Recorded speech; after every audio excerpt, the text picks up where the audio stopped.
Good afternoon, everyone. We're going to give everyone just a few moments to get checked in.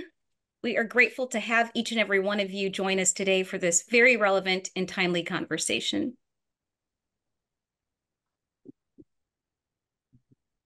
You guys see me? Yes, sir.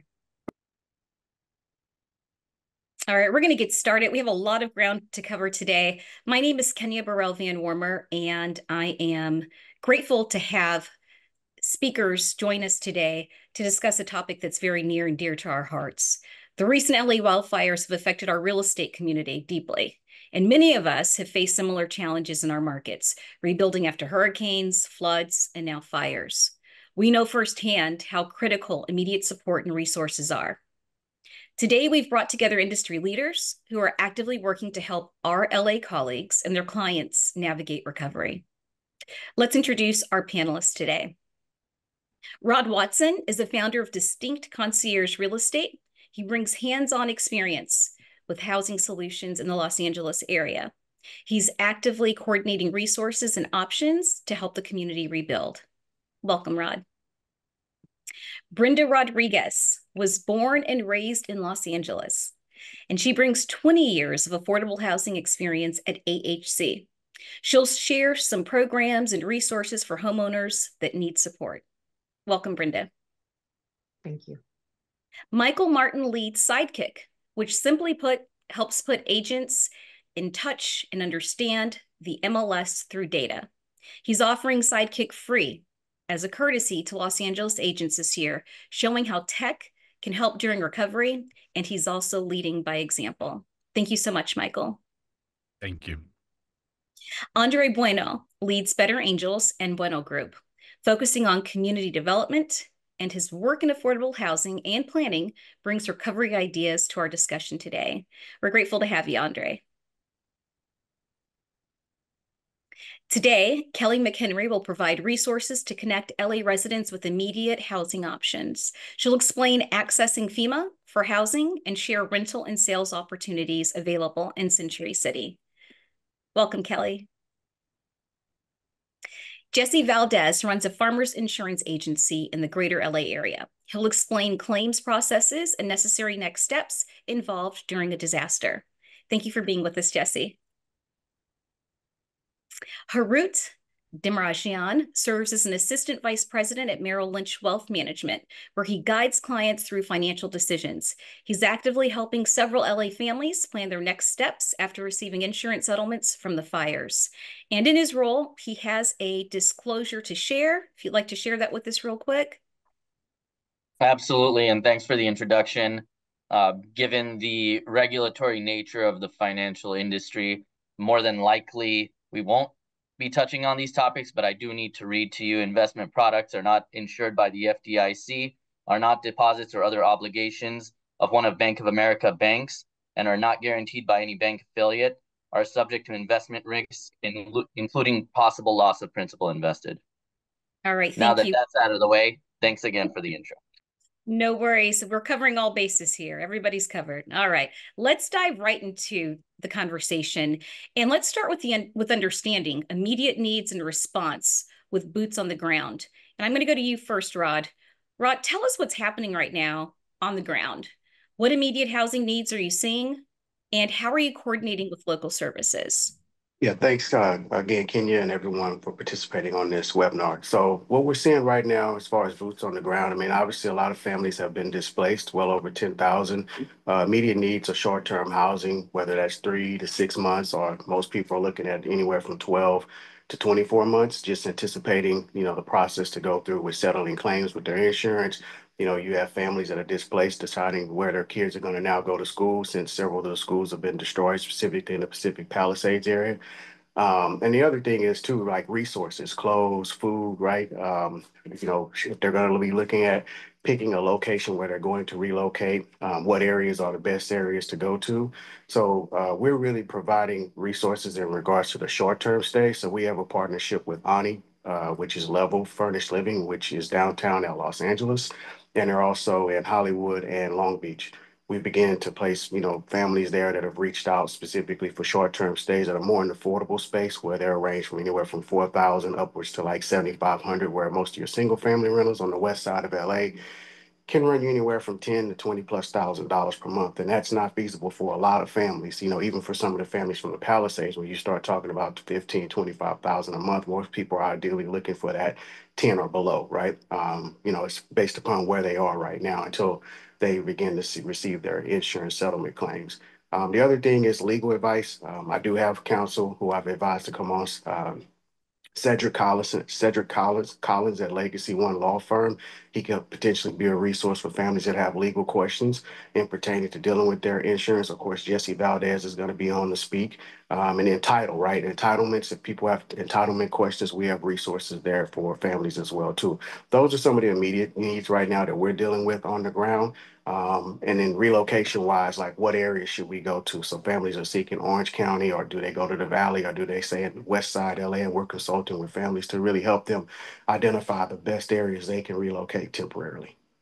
Appreciate that. You touched on so many things that you don't think about. Schools are closed now, right? Correct. I mean, the displacement is not just with your home, it affects every aspect of your life. You did Correct. touch on insurance, and I'd like to bring Jesse into the conversation now. Jesse, walk us through what agents need to know about helping clients with their claims. Your phone must be ringing off the hook right now. It actually is ringing right now. Let me grab it. Oh, you're not kidding. Oh my goodness. Okay, so it really is ringing off the hook. With that being said, It wasn't scripted. It wasn't scripted. no, it wasn't. It wasn't scripted. Not at all. Walk us through what's going on. What can agents help their clients understand with this process right now? Rod's talking about housing. We're looking at short-term, long-term needs. How does this work? What do homeowners need to do that are actually covered? And a second part of this is you're in the area. A lot of companies have left California, like they're leaving other states. Bring us up to speed about what's going on.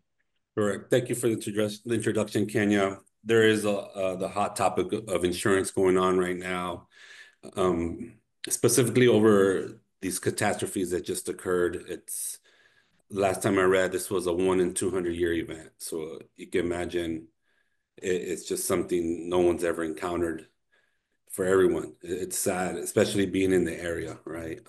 We had a client exclusively lose his home in Malibu. He just moved from Texas 6 months ago, and I'm gonna touch a little bit on the way he handled this claim.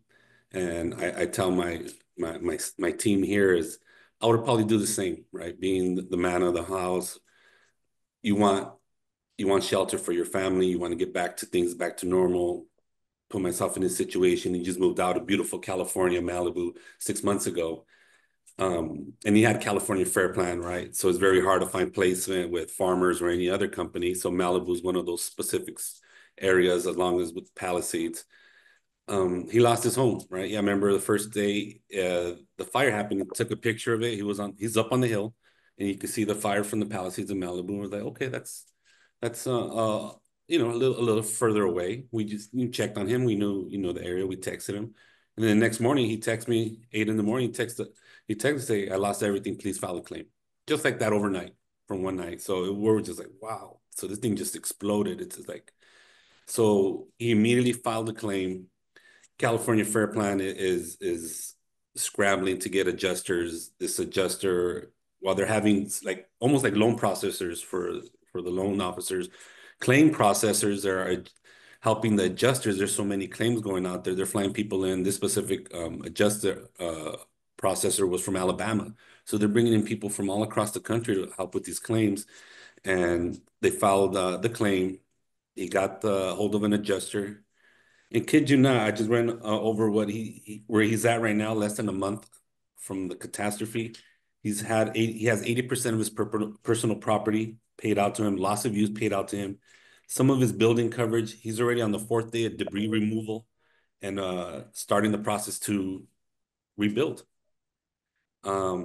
Okay, so it sounds like those individuals who were covered that are looking for assistance, you guys are there for them. I mean, they contact you, they have boots on the ground. I was going to ask some of the challenges you're seeing, but it sounds like adjusters, just having boots on the ground right now is going to be a challenge across the board for all insurance companies, just not exclusive to yours. I do appreciate what you're saying when it relates to a payout that's been made to your client. And I'm going to move to Harut for just a moment. We'll come back to you in just a bit. Harut, when clients receive their insurance payouts, what are the first financial steps they should take or consider? We're discussing 80% payout. What does that mean when you look at different clients, and how do you advise them to handle receiving that check? So let's start from the top here. First off, that check that you get, more than likely, if you have a mortgage on the house, the check's going to be payable to two parties. It's going to be payable to the mortgage party, then it's also going to have you, the homeowner's name, right? If you take that check and try to deposit it via mobile or an ATM or whatever, it will reject and it's going to mail you the check back. You can imagine if you're having a hard time getting your mail where this is going. So first step, you need to call the mortgage company. That mortgage company is going to ask you for whatever it is, a copy of the check, some form they'll probably have you fill out, something along these lines, right? At that point, they will give you like a stamp. Sometimes they'll just have you write a number. Sometimes you got to mail in the check, they mail it back. It all depends on the mortgage company. But once that process is done, now you are okay to deposit that check. So here comes the next question. What do I do with the cash? So more than likely, just being as blunt as possible here, the insurance company or the construction company or the city's not going to give the permits. It's not going to be like a superhero coming and dropping a new house. It's not going to happen that fast. There's permits, there's materials they got to find. This is going to be a long process, right? And this all happens so fast that the programs aren't even out yet to help homeowners. So during that time, most people will probably think, okay, let me just put this money in the bank, right? The problem is the bank doesn't pay you much in interest on your cash, which means your cash is going to lose buying power just based on inflation. Additionally, if you are renting a place, whatever it is, that extra income that you can get from your cash can help pay for the higher price of the rental. As you could imagine, those prices we're all hearing about price gouging and so on and so forth. So you can use specific investment vehicles that may be risk-free, may not include state income tax in California. That's about 12%. It'll make more than a savings account. And we're talking about 6 or 7 figure number checks. That could be upwards of tens of thousands of dollars in a year. That can help you pay for stuff. That could help you pay for rent. That could help you pay for any other cost that might come up. And it'll help you at least keep up with inflation. The last part I wanted to come up with is, given that this is such a long process, it's not going to be a 3, 6, 9 month thing, right? Right. You can actually create very, very conservative investment vehicles that are going to yield, let's say, high single digit or mid single digit returns, create some appreciation. It'll give you money you didn't have. And just to give you an example, if you got $1 million check and you made, let's just say 5% on it, just for an easy number here, that's $50,000 a year. That could be the cost of the lumber to rebuild your place. That could be the cost of your rental for the year. That could pay for, a new set of clothes, a new car. I don't know, anything Right. that it might that is needed. That's a great way of looking at how you can leverage those funds to your benefit. Because to your point, this is not going to be a 3, 6, or 9 month process. This is a long-term process, which leads us into our conversation about housing and market solutions. Kelly, this is a great segue for you to talk about what's available. What solutions are you seeing right now across different price points? And how are you helping connect displaced residents with these options? So I want to before I answer that question, I just want to extend my deepest sympathy to those who lost their homes in the Los Angeles fires. I personally know firsthand the pain of such loss. So pardon me if I do get emotional because I experienced it myself during Hurricane Katrina. And I know it feels like the world is ending and the journey ahead may be overwhelming, but just want to remind everyone here that you are not alone. There is definitely strength in the community and support. And this is the reason why that we're doing this webinar. My best advice is just to take it one step at a time and allow yourself to grieve and to heal, and just know that together we can help rebuild our lives. And you all are in our thoughts. So pardon my emotion because I am coming firsthand of exactly knowing what it is. Now, before I answer that question, I will definitely say I am coming from the experience of not being a homeowner. So I'll be able to give some advice on that of what to do. But to answer your question about just what we have here over at the Fairmont. Now, the hotel itself, so this is Fairmont Century Plaza. The hotel itself has been FEMA approved, which means that it is giving a certain amount of funds allotted to on the room rate. So all you have to do is just call the hotel directly, give them your FEMA number, and then they will apply that directly to the room rate. And, you know, of course, it depends. If it's a low occupancy, it's a possibility that those things will be just covered directly. You may not have an out-of-pocket cost. So that's the great thing about that.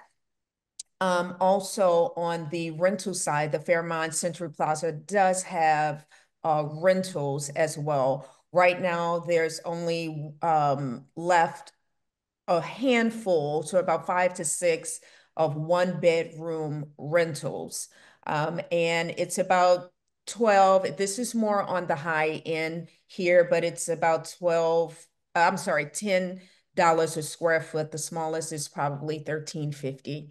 Um, and then as far as the residential side, we do have, I'm sorry, on the ownership side, we do have 1 to 4 bedrooms as well. And you can contact Rod Watson, and his information will be on there, and those things he can help people with as well. Great. Thank you so much, Kelly. And it's good to know that you're speaking from a place of empathy. It's interesting when disasters like this happen across the country, we feel bad for individuals, but until you actually experience it yourself and have been through a hurricane, a flood, any type of disaster, it changes your perspective. And you know, we talk about leading with empathy quite a bit. You are leading and living with empathy when you've been through a situation like this. So thank you for sharing your personal experience, Kelly, and providing some resources to us in Century City. Okay, can I give one more thing if Sure.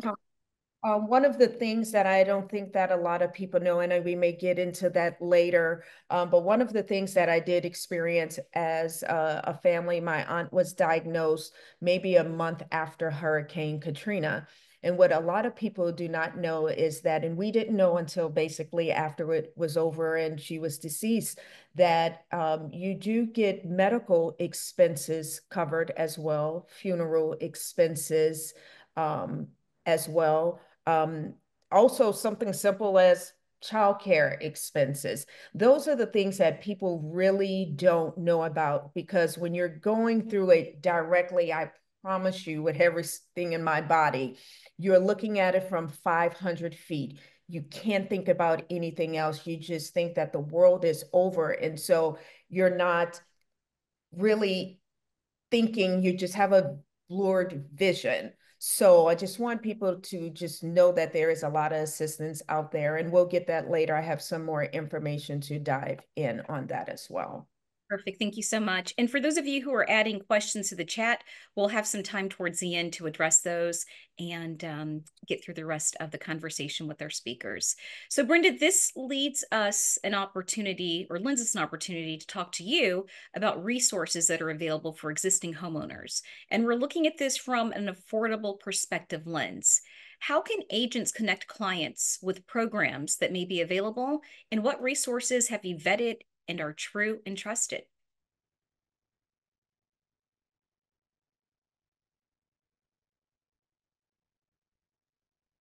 Can you hear me now? Yes. Okay. Thank you for having us on this call. You know, it is a tragedy but we are LA strong. And thank you for the question. I do want to make sure that I dedicate my time to providing the resources that the families can utilize. Some of them have already been mentioned, such as FEMA. The next one that I want to bring up is HUD.gov. HUD.gov connects families to housing counselors who can provide them with additional services for the areas that they are in. The Red Cross offers shelter, food, clothing, and mental health support. A lot of times, one of the things that we don't necessarily dive into because we've lost so much is the mental health support. So I would encourage families to reach out to the Red Cross. They do have services available. Another one is 211 LA. 211, when you dial 211 on your cell phone, no matter what county you are in Southern California, you get connected to additional resources that you might need. This might include emergency recovery requests, coordinated entry programs, and even comprehensive support for disaster recovery housing navigation. So they can point you to additional resources that may be available that some of our panelists might not be privy to. And this service is free of charge to anybody who's been impacted. The other one is financial disaster recovery or Operation Hope. They have a program that you do have to go online and register for, but they have resources that will point you in the right direction. We've been asked, well, why don't you open up a fund so that we can distribute money to folks? There's a lot of controversy with that right now, but I do want to offer Neighborhood Housing Services of Los Angeles County as a reputable organization that is receiving funds and helping families receive some of those funds based on the criteria that they have available. You do have to register and provide your information, your location where you lost your property. And they do have other services available, such as adjusters, property, uh, what is it? The name escapes me right now, but assessments. Um, there's two others that I want to mention is the Salvation Army. They do offer food and shelter as well as emotional support by trained professionals. And then, of course, Freddie Mac. The first thing that we encourage our home owners to do is to call their mortgage service provider to ensure that they know what their options are. And so that's going to be key. Hopefully, at the end of this conversation, there's going to be a distribution of resources, and we've put some of those together so that it could be easily accessible to the families in need. We verified each of the websites to ensure that not only are they working, but that they are really up and running and there is action being taken because we understand the frustration that goes along with feeling overwhelmed and not having a place to go and to take action. And so hopefully this will be one of the checklists that you can use to secure resources to help you gain some stability. And then last but not least, I do want to offer the Ontario Hotel. It is a bit far from Los Angeles, but they are offering a special room rate for evacuees and families who need shelter. So those are some of the resources that I want to share with everybody, not just here, but those that are going to be joining us throughout the call. That's great. It's interesting in situations like this, you don't know what you don't know. So having that information is valuable. If it's not relevant to someone that's here, maybe they know someone who can use it. So thank you, Brenda, for doing the research and bringing those resources to light. Much appreciated. My pleasure. My pleasure. Andre, this leads us into understanding how are recent events affecting the broader market? I think we can see this from, I guess, a variety of different perspectives. I guess to kind of ground this conversation, I grew up in Altadena. I started to run a real estate development shop back in 2007. My first three projects were actually fires. I've dealt with six of them over the course of my career.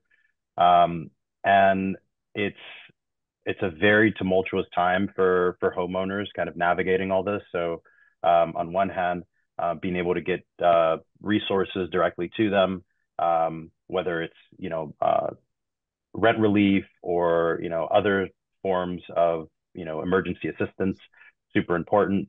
I'm the Chief Investment Officer of Better Angels. We specifically built out a short-term eviction program that we've put out about 300 loans at 0% interest last year to different families in the region. We launched an emergency assistance fund that's helping and has funded already 92 families since the wildfires. And we also have a disaster relief navigator that we launched with the city of Los Angeles to really get these resources to those who really need it. How this is affecting really the market, I think, on one hand, we're talking about, almost 38,000 acres were burnt between the Palisades and the Eaton incident. And we already have challenges with bringing investors that are from the other states, back into California. So as California continues to become quasi uninvestable due to political risk and legislative risks, it's tough because this is the time that we need this the most. Los Angeles is at a time where we're preparing for the Olympics that are coming in 2028. We have the World Cup in 2026, and we already are stretched as a system in terms of having capacity to even pull off all these big infrastructure projects. LAX is undergoing a $14 billion renovation. Metro is spending $52 billion, expanding 28 of their metro lines. And, we have the automated people mover that's supposed to be coming online in the next year or so, and a variety of other items that are making it so challenging before you even bring on the conversation of what's happening with, immigration and, labor, on the front lines.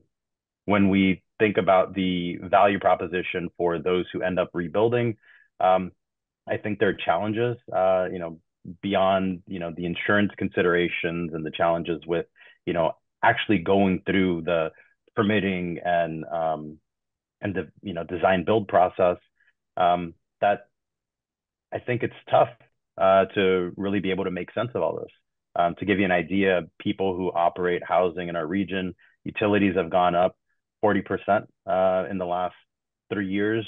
Trash has doubled. Insurance has gone up over 250%.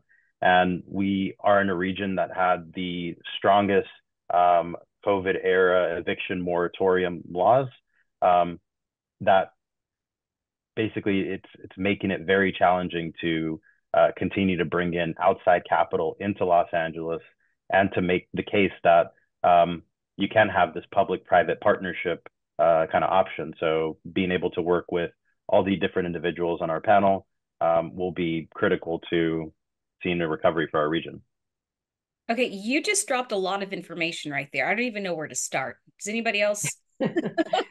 You covered a lot of ground right there, and you're forcing us to think about things that we don't think about because we're looking at the immediate and the right now, and sometimes maybe not the future. What's interesting is some of what you've just discussed has implications of what the legislative changes may occur to impact recovery efforts. If you had a crystal ball, or if you had a magic wand, what type of legislative changes would you like to see? We know Governor Newsom is in DC right now looking at additional funds. What would you think would be a better way of approaching how to drive change forward? You talked about permits, you talked about loosening regulations. You've been through this before. What would be ideal? I guess first and foremost, we have a production problem in our area. The state of California does an annual study to look at how much housing is available in each individual market.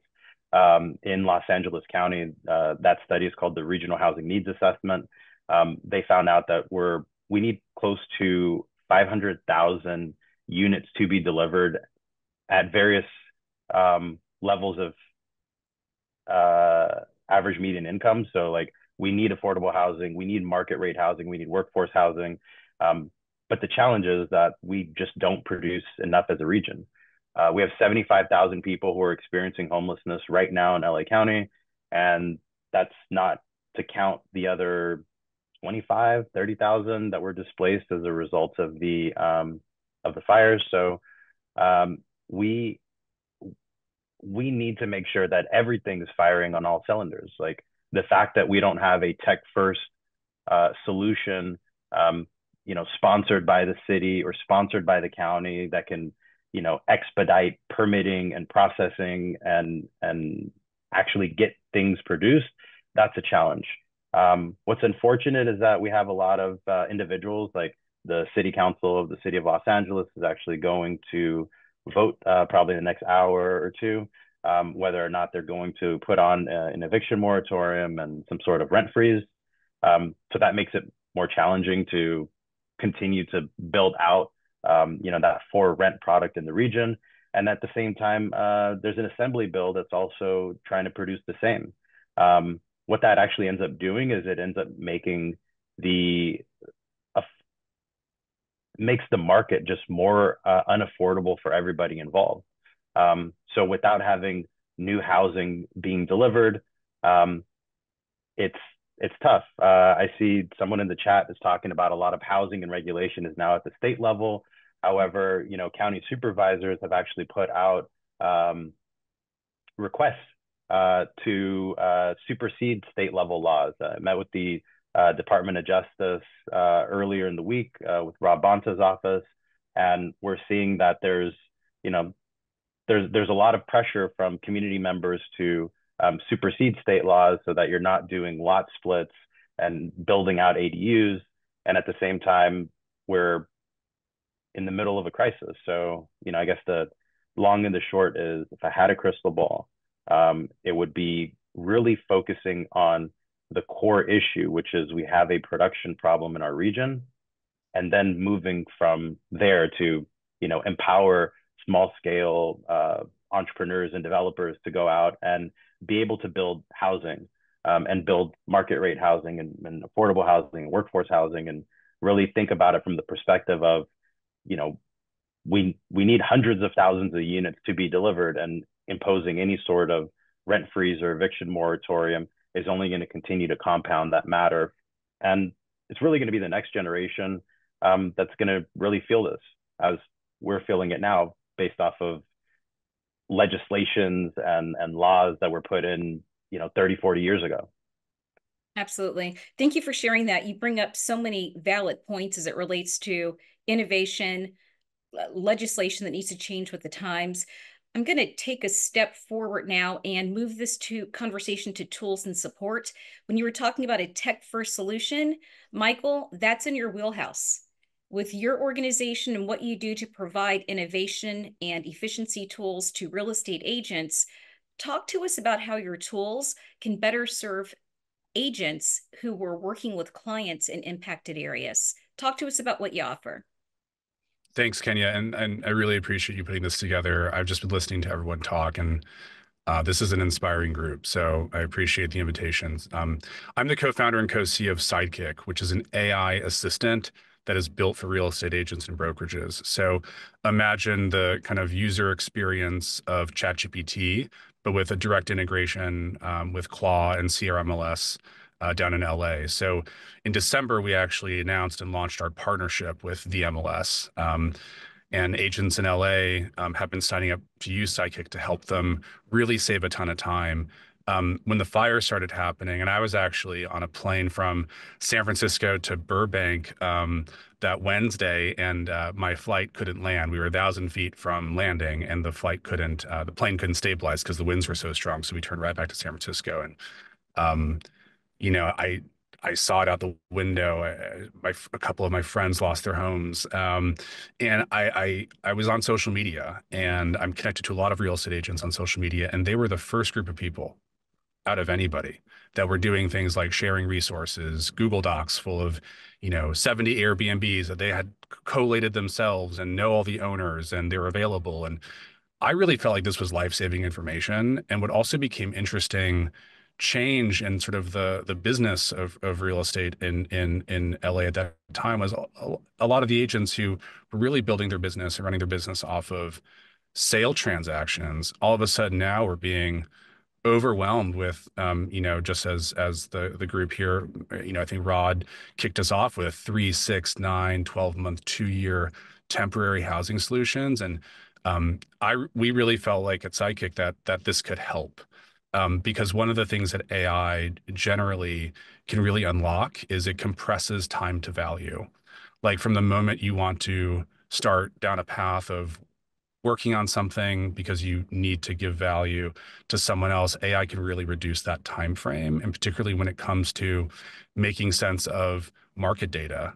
And we asked Andre, kind of mentioned the crystal ball effect, and you kind of think about the angel of history as moving into the future but looking backwards, and that's what data can do for us. And so Sidekick is a really fast way. You could ask it, for example, what are the 5 newest SFH leases on the market between 5 and 10K a month? To Rod's point earlier, that's the price zone for a lot of these people in terms of what they can rent, and they want to stay on the West Side. So it's like, if you're an agent, you've been working 24/7 since this has happened, and you need to create leverage and speed because there's so much urgency around all of this. And we decided just to give it away for free for the rest of the year, because and the MLS has endorsed that, and is encouraging people to use it. So if you're in Los Angeles, try out Sidekick. It's free, and I think it'll save a lot of time. And I hope it helps. We're just a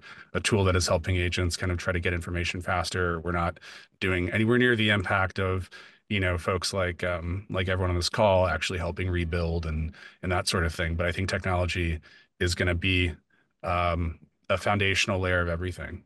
And I think that this is the year, with the advances in AI moving from kind of the chatbot that we all know a couple of years ago with ChatGPT to now these more advanced reasoning models that can perform multiple actions in a row on your behalf, like open a web browser, book a flight on Expedia.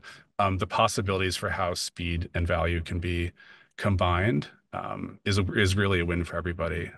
So really appreciate the opportunity to talk about that, and thanks again. Well, we're grateful to have you here. One, you're leading by example. It's in times of emergencies that we really need to lean in on each other. And you've set a phenomenal example for other startup founders, right, who can offer their technology as a tool. You made a point with, you may not be boots on the ground, but you're offering the tools that they need to have their boots on the ground. And that's more important today than ever. So we are just honored that you are doing a big part to make a difference in this effort. So thank you. All right, Jesse, we're going back to you with the insurance. What should agents and clients do now to prepare for future events? We know that it's almost impossible to know when a disaster will strike, but what are some best practices that you can share so that agents can better inform the clients that they serve? I think we talked earlier about it, right? This is all uncharted waters after it's all said and done. We'll see where we're at a year from now if we have another meeting like this and retouch and see what we all learned from this all together. What we've been advocating the past 2 or 3 years, Farmers Insurance has really increased premium on risk on homes, right? You got to remember, Farmers Insurance is based out of Los Angeles, so we are not going anywhere. We're based out of William Hills, California, right on the other side where I'm at in Simi Valley. So we're still opening up insurance products, landlords dwelling. So honestly, I don't know. We just thought the property insurance collapse of 2022 just got better going into 2025, and then we have this massive catastrophe. Right, like Andre mentioned, there's so much going on out here in LA. It's just, where do we start? Where do we go? And I just specialize in one thing, in commercial property, and I would tell our clients, make sure your property is insured to current reconstruction costs.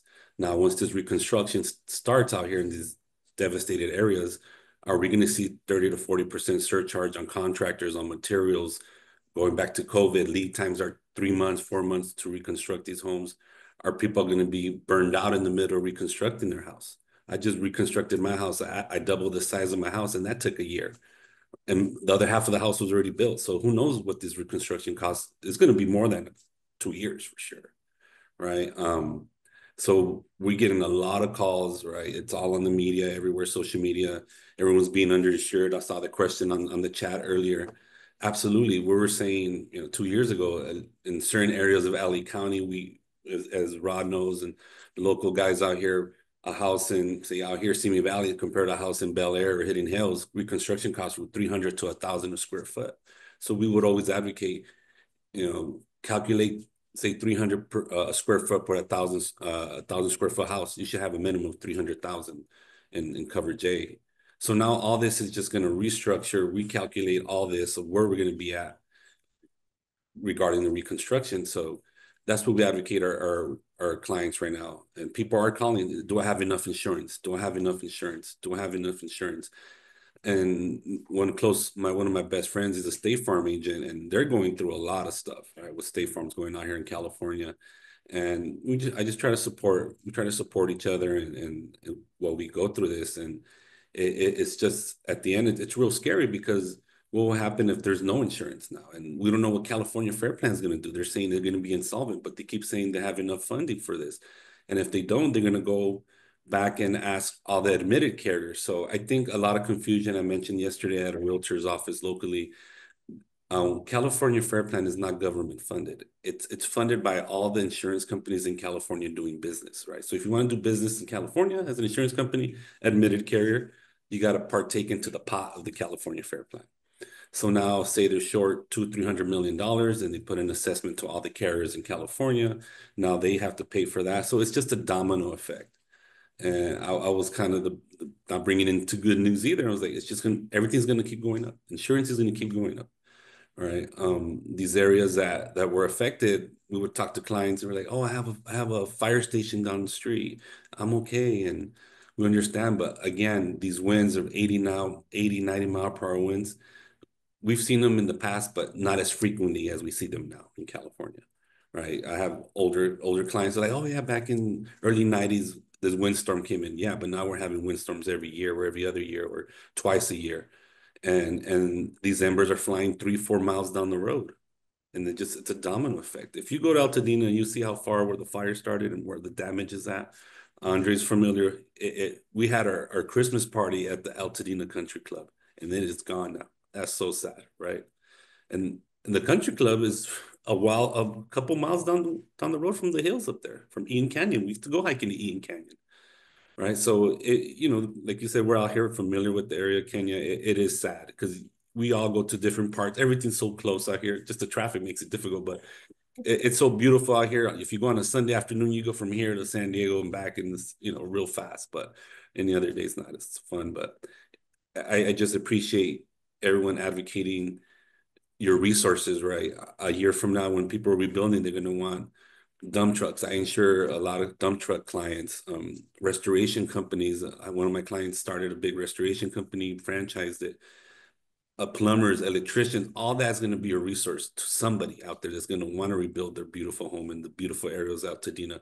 Altadena is real similar to Simi Valley. Like we were telling earlier, the client from the Pacific Palisades compared the client in Altadena, household income, Andre knows it's a big disparity. It's a big, huge gap, right? I just heard from my buddy at State Farm. He had said there was this house in Bel Air listed late December up for 10 million and couldn't get a client, right? So very expensive.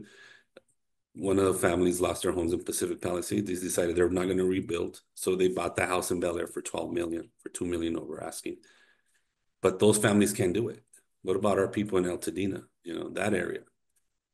Right. It's just a big, big gap there. So I know the houses in Palisades, nothing smaller than 4,000 square feet. So I just want to make sure our folks in Altadena are not forgotten just because they're regular, humble folks like everybody else. Just because the wealth is not there like the other side and the west side.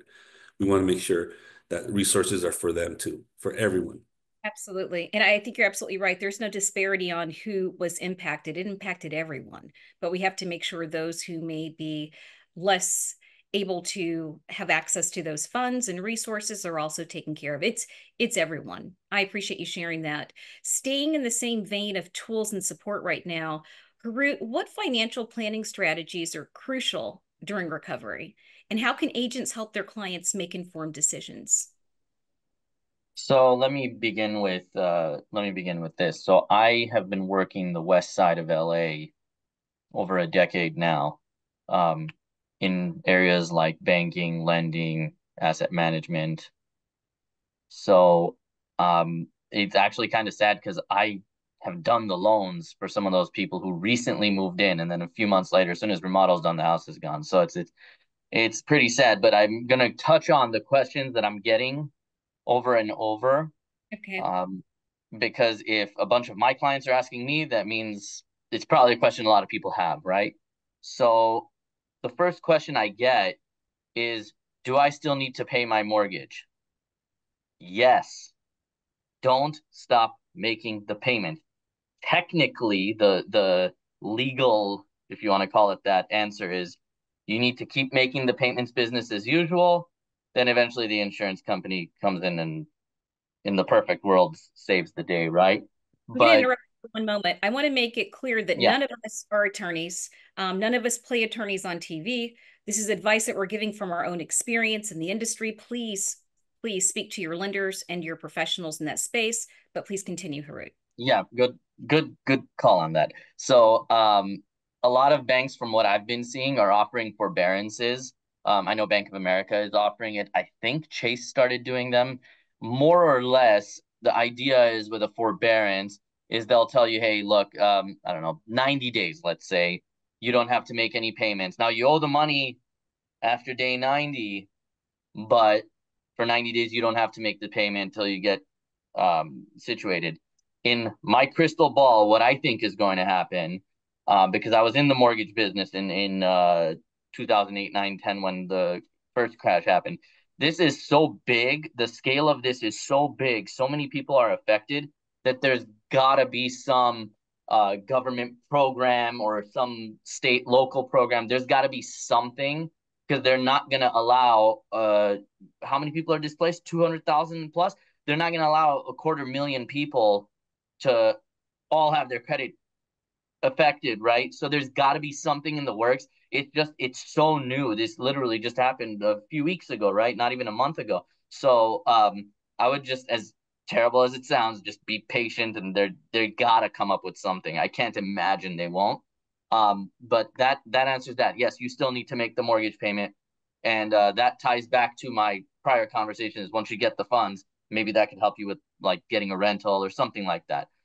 Second thing I wanted to touch on is what or how to pay for the remodel of the place. So normally what you would have done is if you have equity in a home, you go to the bank or the lender, you do a cash out refinance or a home equity line of credit, and you use that for a remodel. That's not going to happen this time because there's no house to lend on. So Yep. I will caution everyone here. You're going to see a lot of gouging, let's call it, on some of these type of loans. Just be careful with what you borrow. For example, a construction loan, people assume that it would be just, my house is $1 million, $1 million to rebuild it. Here's $1 million. That's not how it works. They slowly in increments give you the funds for a construction loan, right? So just knowing that might be a game changer for some people. So again, without getting too into details, because there's 1,000 different scenarios that could play out. If you guys want to just share my contact info, feel free to reach out. We can do an analysis, see what makes sense and what direction to take. But essentially, before this is one of those situations where you have to be slow to make a decision. It can't be as soon as jump on it and go, because this is not going to be quick. It's going to be a while.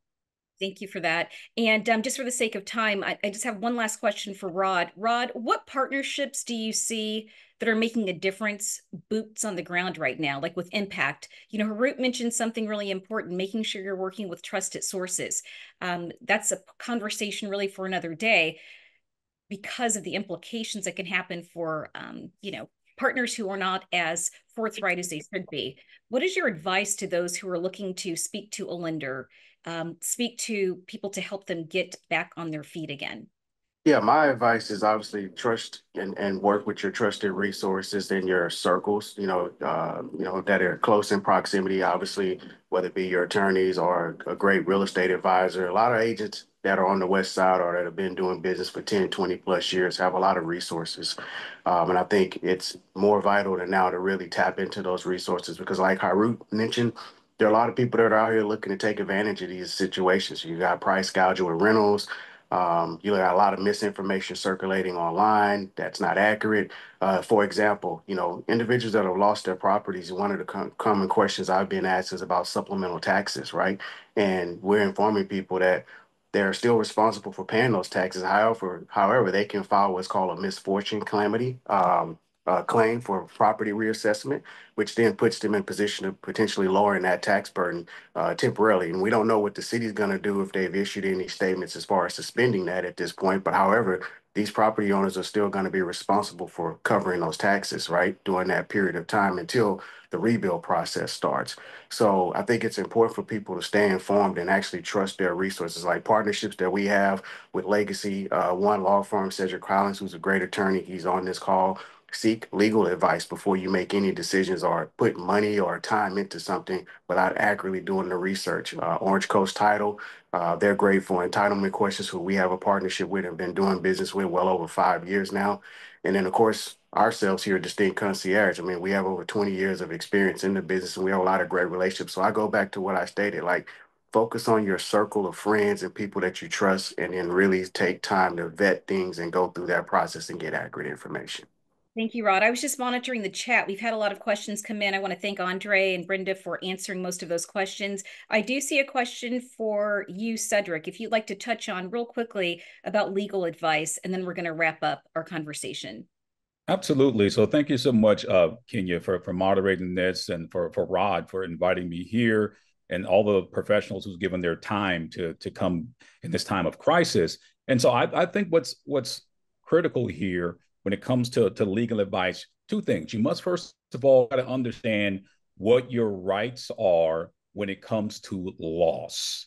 And what my firm does, we do trust in the states. So in short, we keep families out of court, out of conflict. Unfortunately, we've had several clients that lose their homes. And so they've reached out to us with regard to insurance claims, some folks potentially being denied insurance claims. And they're wanting to know questions like, well, how does my living trust maybe is affected now? And one of the questions that Rod and I recently talked about is the fear that's coming up of, will my claim be denied because I put my property into a trust? In fact, just yesterday, I had one of my longstanding clients. We put their estate in place a number of years ago that saw something on Instagram, on the social media platform, saying, hey, you know what, if you don't have your house properly named as the insured, then you could possibly be denied a claim. Now, I want to say this. Because of the magnitude of loss right now, there could be some unscrupulous companies out there or insurance companies that may look for any reason to deny you a claim, right? But just because your claim has been denied, it doesn't mean that a particular insurance company is in the right. And this is where your legal counsel comes in, because a lot of these policies, in terms of homeowners insurance and fire insurance, they're governed by contract law. And so there's no attorney or someone who can basically tell you whether or not, if you heard this from an attorney, you won't get coverage if they haven't first reviewed the terms of your binder. This is all governed by contract law. And so getting the legal advice from someone who is versed in insurance law, who can analyze your policy, they can help you fight and basically hold these insurance companies who are, denying these claims for a technicality such as this, as whether your trust is named as the insured. It really depends on the language. So before you wave the white flag and give into a denied claim, please seek the advice of a qualified attorney that can advise you with regard to whether or not your claim was rightfully denied. That's sage advice. You know, we could speak to you and the rest of the group for another hour. Um, I wish we could, but we're up against time. Thank you for sharing that wisdom with the group. That was very helpful and really gives us something to think about. We're going to wrap right now with our speakers, and we're going to ask each speaker to give us just one key takeaway from today's conversation before we close. We're going to start with Rod, then Brenda, Michael, Andre, Kelly, Jesse, and then Harut. Yeah, so Rod, again, thanks for everyone that's participated in this call. Again, our heart goes out to the families that have been impacted by this tragedy. But the one thing that comes to mind for me is community. I think it's more important for us to double down and put political agendas aside, all of the rhetoric things that are going around, and focus on how can we collectively, as a community, be resources and supportive to one another, right? And openly find ways and solutions to help these families that are in need. And don't think just because, a month from now, this is all over. Let's stay connected. Let's continue to be a resource for the families that are in need and find as many ways as we can to continue this ongoing support. thank you, Rod. Yeah. Brenda? It's for this a lot of it's like even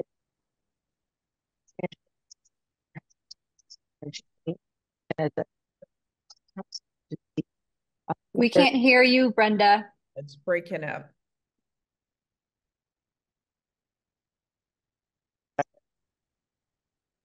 All right, well, while Brenda is working Can you hear on, me now? yes, that's perfect. Okay, sorry about that. What I was saying is, as a HUD-approved housing counseling agency, we encourage our families to reach out to HUD.gov. It's a free website, and there are a ton of housing counselors who are on the boots in Altadena and the burn areas that are already helping families. Remember, there is also an extension of taxes. Tax season is coming up, and so that's going to help a lot of the families. Please utilize the resource that we're going to make available to everybody so that you can have a place to start with, vital tax information, things like that. It's there for you, and we've vetted it out to make sure it's available and relatively accessible to all who need it. Thank you, Brenda. Michael? Thank you again. I want to express my sympathy for everyone affected by these fires. And I would just say, the importance of having a day one mindset, whether it is about, kind of going through a difficult rebuilding process and kind of managing the feelings of loss, whether it's starting a company, whether it's being an agent. It's really about having a day one mindset and just, believing that it's all possible. So. Thank you. Thank you, Michael. Andre? I think for those who are impacted, I think it's just important to really be able to kind of take that step back and think about what's right for them now, and then also what's right for them, call it 10 years down the line. A lot of estimates have kind of projected that this rebuild process will take the better portion of the next decade. So really kind of thinking through whether it's working with someone like Cedric on your estate planning, and really thinking through like what's right for you and your family kind of going forward. I think it's important to, be able to surround yourself with a good team. Thanks, Andre. Kelly? I just want to say, again, just being there, I know exactly what the feeling is like, what the process is like. Again, take one step at a time to allow yourself to heal and to grieve. It will definitely be a long process, but it will only make you stronger. And I just wanted to also remind everyone that the deadline to apply for FEMA is March 10th. So to get all of the assistance and the grants, they're doing a lot of grants up to about 43,000. And again, just to reiterate, that helps with damaged vehicles, childcare assistance, benefits if you lost a job, funeral expenses, transportation. They're also giving $770 one-time flat fee for special needs grants. So that's for transportation, hygiene, food, water. And those things are very, very, very important. It's the little things that that you all may not be thinking about. And just remember that we're LA Strong and we are here for you, and stay encouraged. Thank you. Jesse? Just want say to all the fire victims that are filing claims to stay vocal, stay persistent, consistent with their adjusters, with the insurance companies. Doesn't matter what insurance company. Like Cedric says, a lot of it's contract law, so you're entitled to a lot on that policy. To everyone else, go over your insurance policies, go over your declaration pages, understand what actual cash value or replacement cost is, know the difference. A lot of people don't. A lot of people just say, oh, I got it for a good price. Everything's premium driven. But when you have a big loss like this, you want to know what you're going to rebuild. How short you're going to be? Do you have enough coverage? Go over your reconstruction costs. You know, you bought this house 10 years ago, it was 500,000. Now out here in LA, everything's over $1 million. So you got to make sure your reconstruction costs are up to date. That's kind of what we advocate here at our agency. And I just want everyone else to advocate that as well. Understand these homes are much more expensive. Like Harut said, we don't know if there's going to be a surcharge on rebuilding. We just don't know. This is all new to all of us here in the area. So we just have to support each other. Like Rod said, keep a community among professionals in every industry out here in Los Angeles. Thank you, Jesse. Harut? First off, I want to thank everybody for their time and joining today. I think everyone else on this call pretty much touched the same topics, and I would reiterate the same.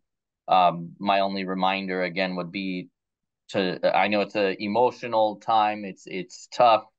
You want to get the issue solved right now. You want to get it solved yesterday, right? But it's just not how these things work, unfortunately. So I would encourage everyone to not make impulsive decisions. Be calculated. Surround yourself with the right team of professionals and help you navigate this system. Because knowing how to navigate this is probably going to save you half the battle, half the headache, half the stress. All right. Thank you so much. And thank you to our speakers for sharing your time and your expertise today. Your commitment to helping LA rebuild shows what we can do when we work together. Special thanks to Kat Winston and to Derek for working behind the scenes to make this webinar possible. For those of you joining us, the resources that we shared today and talked about will be available through our follow-up email along with a recording of this session. If you actually click at the bottom, I believe there is a link for resources that will give you direct access to some of the programs and information that we shared today. Reach out to our speakers if you need guidance. Everyone can be found on LinkedIn. This is about community coming together to help each other recover and rebuild. Stay connected as we continue to support LA. Thank you all for being here today.